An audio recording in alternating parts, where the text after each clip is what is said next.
My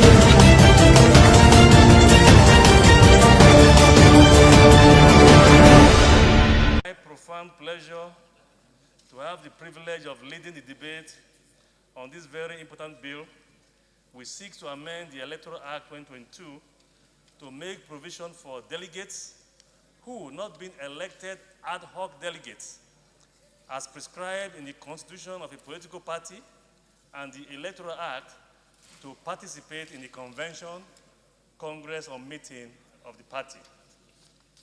Mr. President, this bill was read for the first time on the floor of the Senate today, Tuesday, the 10th day of May 2022.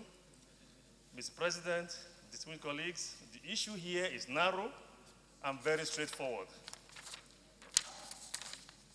Mr. President, as couched, Section 84, subsection 8 of the Electoral Act 2022 does not provide for the participation of what is generally known as statutory delegates in the conventions, congresses, or meetings of political parties. The extant subsection only clearly provides for the participation of elected delegates in the conventions, congresses, or meetings of political parties held to nominate candidates for political parties. Mr. President, this is an unintended error, and we can only correct it with this amendment now before us. The passage of this bill, Mr. President, my colleagues, will further strengthen our electoral system. A bill for an act to amend the Electoral Act 2022 and for other matters connected thereto 2022 third reading taken. And the bill is passed. Thank you very much, distinguished colleagues. Let me explain a little bit what we have done.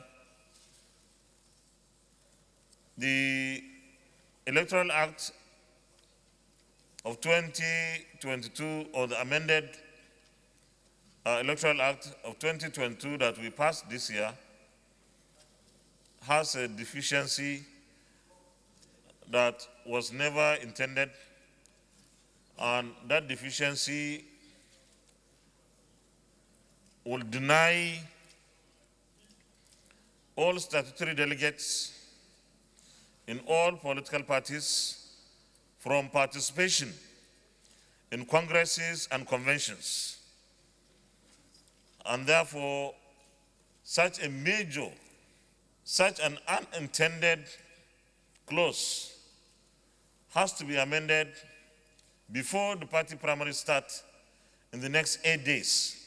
So this is an emergency effort to ensure that nobody is denied his or rightful opportunity as a delegate, and especially the statutory delegates. And these are those who are elected: President, Vice President, members of the National Assembly, governors, members of the state houses of assembly, chairmen of councils and their councillors, national working committee members of all the political parties, and so on and so forth, numerous. So this is a fundamental effort, really, to ensure that we address this within this week, so that by next week,